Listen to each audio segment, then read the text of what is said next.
La peur mène à la colère mène à la haine, et la haine mène à la souffrance. Sur ces belles paroles de Maître Yoda, nous pouvons commencer la vidéo analyse.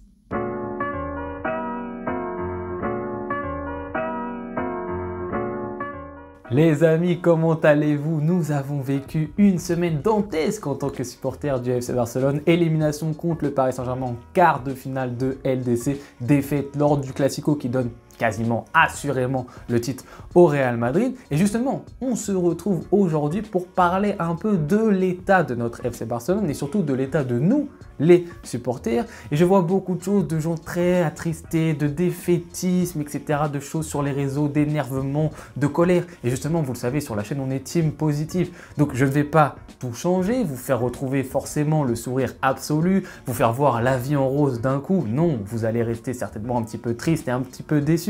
Mais on va essayer un tout petit peu de trouver des solutions pour aller un petit peu mieux en cette fin de saison.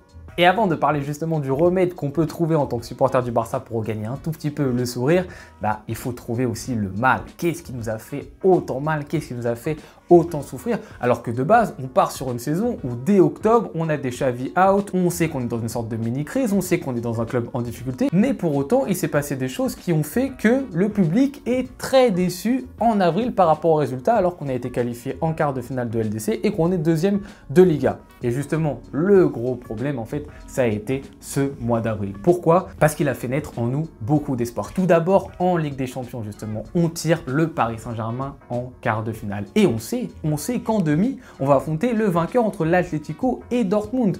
Donc on se dit, la voie pour Wembley, c'est la plus simple possible, tout en respectant bien évidemment le PSG, tout en respectant Dortmund et l'Atlético Madrid, mais par rapport à Arsenal, Bayern, Real Madrid, City, on se dit que c'est la voie peut-être la plus simple. Et après on se dit, sur une finale en un match à Wembley, terrain qui nous réussit plutôt bien, on ne sait jamais, que ce soit contre City, le Real, le Bayern, Arsenal, on ne sait jamais. Donc on se dit, pourquoi pas, surtout qu'on gagne au match aller au Parc des Princes contre le PSG. Donc un tout petit peu, inconsciemment, on se dit, c'est vraiment tout proche d'être à Wembley. De l'autre côté, concernant la Liga, on sait qu'on a eu un démarrage très compliqué, que ça a été des hauts et des bas, mais on a réussi à stagner à partir de février, on va dire, dans les résultats, et ça a été plutôt bon. On a trouvé une équipe qui était beaucoup plus équilibrée, on prenait beaucoup moins de buts, on arrivait à gagner nos matchs, et on arrive en avril sur un Classico où si on bat ce Real, on passe à 5 points. On sait que le Real fait une très bonne saison en Liga, qui sont extrêmement constants, qui ne perdent pas beaucoup de points contrairement à d'autres années, des années précédentes,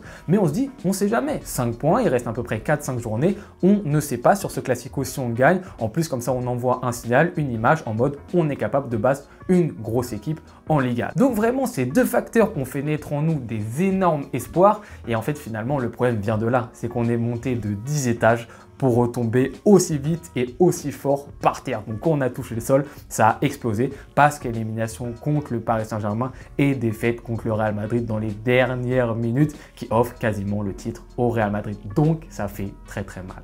Mais le problème selon moi c'est que cet espoir justement il a aveuglé certains supporters à se dire ah ok la finale de LDC elle est atteignable, ah ok la Liga on peut encore la jouer, ça a fait croire à nos supporters, à certains de nos supporters qu'on a un niveau de base qui peut nous permettre d'atteindre ces sommets. Alors que si on revient un petit peu en arrière et qu'on reprend le contexte de base, on le sait, vous le savez très bien également, on est dans un club qui déjà dans sa structure, dans son environnement est en crise. Vous savez très bien on a posé 3,5 millions cet été sur le mercato les amis.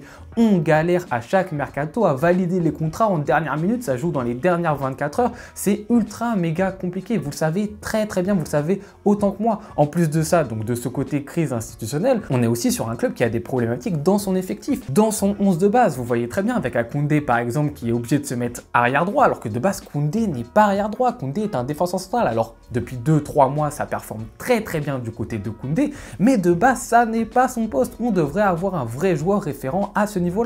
En défense centrale, un Araujo, il a encore plein de choses à apprendre. Il l'a montré contre le Paris Saint-Germain. Ça reste un excellent joueur qui a fait des gros matchs au FC Barcelone, mais il a encore beaucoup de choses à apprendre. Quand tu as un Koubarsi qui a 17 ans, les amis, 17 ans, est-ce que c'est normal d'avoir une telle importance dans le jeu du Barça et de faire autant de différence à cet achat à la place de Koubarsi? Oui, il performe très bien, mais est-ce que c'est normal dans le projet sportif d'un club comme le FC Barcelone d'avoir un joueur d'aussi grande importance à son âge? Cancelo qui est obligé d'être arrière gauche toute la saison. Alors on sait qu'il a joué à Sposti à la Juve, qu'il a un peu joué évolué également à Manchester City, mais de base, ça n'est pas également son poste. Et on l'a vu dans des très gros matchs où face à lui, il a un vrai concurrent en 1v1, bah, il prend l'eau. Et c'est normal parce qu'on sait que c'est un joueur qui a plus des envies offensives. Au milieu de terrain, on n'a pas arrêté de le répéter toute la saison, toutes les semaines sur la chaîne. Le gros problème du numéro 6 qui n'a pas été remplacé. On n'avait que Oriol Romeu parce qu'on n'avait pas l'argent pour acheter quelqu'un d'autre. On a essayé tout le double pivot inimaginable, Gavi, De Jong, Pedri, Gundogan, etc. On a tout essayé, ça n'a pas fonctionné. Tu as un De Jong qui se blesse tous les 2 mois, tu as un Pedri qui se blesse tous les mois, tu as un Gavi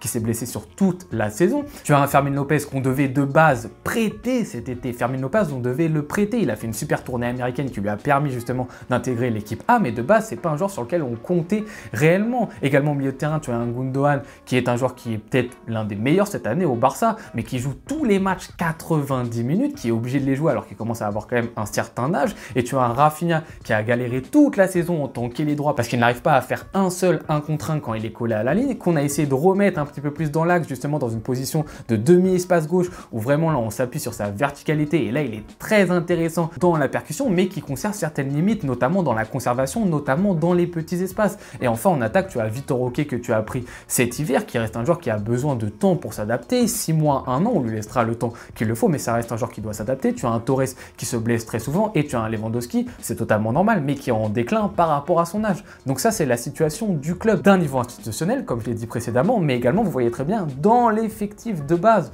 Donc oui, une nouvelle fois, on y a cru, on a eu de l'espoir, la possibilité d'atteindre ces demi-finales de LDC et pourquoi pas la finale et aussi en Liga embêter le plus possible le Real Madrid. Mais revenons au contexte de base de notre club, le FC Barcelone. Et l'objectif de la vidéo, c'est pas du tout d'arriver et de faire le moralisateur, genre non, il faut pas que vous soyez triste, il faut pas que vous soyez démoralisé. Non, c'est totalement normal, on est supporter, mais moi, vous l'avez vu à travers les vidéos, j'étais super triste de cette élimination et de cette défaite contre le Real Madrid. Mais l'objectif, c'est surtout de dire, ne tombons pas dans les analyses trop hâtives, ne tombons pas dans la colère juste parce que justement, on y a cru. Et là, je vois beaucoup de choses sur les joueurs, déjà de base sur les joueurs. Araujo, ouais, il doit être vendu, etc. C'est n'importe quoi contre le PSG, il nous a vraiment tués. Oui, il nous a tués, mais ça reste un joueur qui avait des très bonnes performances et ne serait-ce qu'il y a encore 1 mois de cela, on était tous contents qu'il soit au club, on sait que c'est un joueur qui a de l'avenir, on sait que c'est un joueur qui aime le maillot, qui a beaucoup de qualités, qui peut encore s'améliorer mais qui en a beaucoup. Voilà, ne tombons pas tout de suite dans l'insulte, dans la colère. De Jong, pareil, on sait que c'est un joueur qui a des limites, on l'a dit presque toute l'année sur la chaîne, en tant que numéro 6, il n'a pas les épaules parce qu'il n'aime pas défendre, c'est quelque chose qu'il n'apprécie pas, mais il conserve des qualités. Donc encore une fois, aller trop vite, faire des jugements trop hâtifs et se dire ouais, De Jong aussi, ça doit partir immédiatement, c'est beaucoup trop rapide. Pareil pour Cancelo, qui a totalement raté contre le PSG, on l'a vu, et contre le Real. Directement, c'était Cancelo, ouais, c'est n'importe quoi, etc. Le prêt doit se terminer cet été, c'est fini, alors que cette saison, il nous a sauvés à de maintes et maintes reprises. Donc oui, il y a des lacunes, on le sait, mais n'oublions pas aussi que ces joueurs ont fourni des choses au club et que leur contre-performance arrive aussi dans un ensemble, dans un contexte global. Et en plus de ça, ne tombons pas aussi dans l'analyse trop hâtive et trop colérique sur ce qu'arrive à faire l'équipe sur le terrain, les amis, parce qu'on s'en rappelle, contre le Paris Saint-Germain, le match aller sur le terrain, on réalise une bonne partie. Je dis pas qu'on domine sur tout le match parce que le PSG aussi a ses temps forts, mais le PSG est aussi une équipe forte avec des éléments intéressants, un collectif très intéressant, un très bon entraîneur.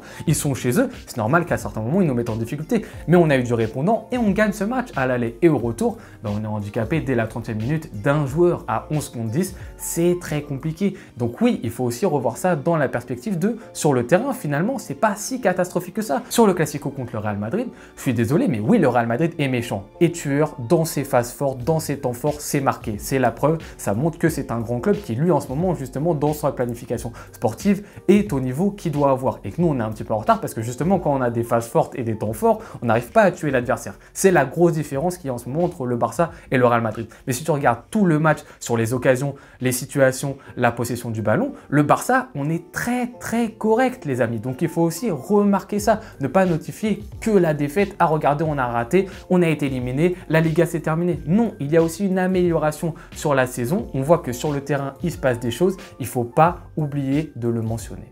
Maintenant, pour la dernière partie de la vidéo, je vais me focaliser sur ce qui va se passer en fin de saison et surtout revenir sur le fait que beaucoup de supporters sont là en mode à la fin de saison ne sert à rien, on va rien voir, on va rien retenir, Xavi va partir, donc ça sert strictement à rien, c'est nul, je vais m'ennuyer, j'ai pas envie de regarder les matchs du FC Barcelone. L'objectif, c'est de dire non, il reste encore des choses à voir. Là, à l'instant où je fais cette vidéo, il y a de plus en plus de rumeurs qui disent ah, Xavi aimerait pourquoi pas finalement rester au FC Barcelone. Donc oui, ça peut être intéressant de voir ce que va faire Xavi, parce qu'on le sait très bien, cet été, les amis, on va pas avoir 100 millions pour recruter, ça va aussi être très compliqué. Donc la majeure partie des joueurs qui sont présents dans l'effectif, ça va être les mêmes l'année prochaine, ça va être encore une saison pas si facile que ça. Donc regardez ce que peut faire Xavi, pourquoi pas incorporer un Casado, l'amélioration de certains joueurs, l'éclosion encore continue et constante de la part d'un Koubarsi, d'un Lamine Yamal, pourquoi pas l'entrée d'un Hector Ford. Vous l'avez vu là sur la saison, on a eu un Christensen qui s'est mis en 6, c'était intéressant, on a un Rafinha qui a été mis dans l'axe, c'est aussi intéressant. Donc il va encore y avoir des choses à retenir sur ces derniers matchs de Liga. Et en plus de ça, les amis, j'ai pas envie de faire le devin ou quoi que ce soit, vous promettre des choses qui ne se réaliseront jamais et juste de faire de la pub à la team positive, quoi que ce soit. Mais je le sens, je sais pas pourquoi je le sens, l'avenir sera radieux pour notre FC Barcelone, les amis. L'avenir sera radieux justement par rapport aux jeunes que je viens de vous citer, les Hector Ford, les Lamine Yamal, les Koubarsi, eux, ils vont faire un bien fond au club, ils vont ramener cette âme un peu de la Masia. Les jeunes joueurs mais qui sont un tout petit peu plus vieux, les Pedri, les Gavi, les Araujo qui ont vécu certaines défaites mais qui commencent à prendre en maturité, qui vont revenir de blessures, qui vont commencer peut-être justement à être stabilisés par rapport à ça. Eux aussi, ils vont t'apporter quelque chose, ils vont t'apporter de l'amour au club. Il y a quelque chose, il y a une identité à travers ces joueurs. Il y a de l'envie, il y a un amour du club. Il se passe quelque chose avec cette équipe-ci. Il va y avoir le retour du Camp Nou aussi. On n'a pas beaucoup parlé cette saison, mais Montjuic, toute l'année, on sait que c'est pas notre stade. Voilà, c'est pas un stade même qui est très bien fichu, les tribunes sont très loin, machin. On va trouver un super Camp Nou avec encore plus de place, hyper beau, enfermé, le son va être encore meilleur, ça va être chez nous. Ça aussi, c'est dans les points positifs. Et même sur le mercato, je vous ai dit, hein, on va pas avoir des 100-150 millions, mais ça va aller un petit peu mieux. On va pouvoir essayer de regarder quelques petits trucs et pourquoi pas répondre un peu mieux aux attentes du coach. Donc, il y a un avenir qui s'annonce beaucoup mieux pour le Barça. Et c'est maintenant aussi qu'il faut être présent en tant que supporter. Chacun, une nouvelle fois, supporte de la manière dont il le veut, les amis. Mais il faut pas être là que lors des bons moments. Moi, c'est juste ça que j'ai à dire. C'est facile d'être là au moment où on gagne. Ouais, on est supporter du Barça, on sort avec les maillots, etc. Mais l'objectif en tant que supporter, c'est aussi de sortir avec le maillot du club quand ça va mal. Dire, ok, justement, dans la difficulté, dans la souffrance, on est là, on impose notre maillot. Et les gars, pour être le plus honnête possible avec vous, on est supporter du Barça quand même. Imaginez-vous, il y a des clubs, ils n'ont jamais gagné de titre de toute leur histoire. Nous, on supporte un club quand même qui a plutôt gagné. Ne serait-ce que l'année dernière, on était champion de Liga, les amis. Alors oui, c'est pas facile. On a vécu des moments compliqués, hein. Liverpool, la Roma, le PSG, Dortmund, le PSG cette année. Oui, c'est des moments, ces 4-5 dernières années qui sont vraiment pas faciles. Mais dans l'ensemble, on supporte quand même un grand club. Donc n'essayons pas d'être là que dans les moments où c'est facile. Essayons aussi d'être là et de regarder les choses positives. Encore une fois, on va être sur une saison blanche, on va gagner aucun trophée, on le sait. Mais voilà, essayons de retenir ces petites choses positives, de regarder, d'avoir une vision d'ensemble, de prendre le contexte. Voilà, le plus important autour de cette vidéo, c'est regardons le contexte de base de notre Barça avant de faire des conclusions et un bilan trop hâtif. Voilà les amis, c'était la vidéo estampillée team positive pour essayer de retrouver un tout petit peu le sourire autour de notre Barça. Bien évidemment, hein, ça ne va pas se regagner tout de suite ce sourire, mais en tout cas étape par étape. Je vous remercie énormément d'avoir regardé cette vidéo jusqu'au bout. Je vous souhaite bonne journée ou bonne soirée en fonction de quand est-ce que vous la regardez. À tout bientôt. Ciao.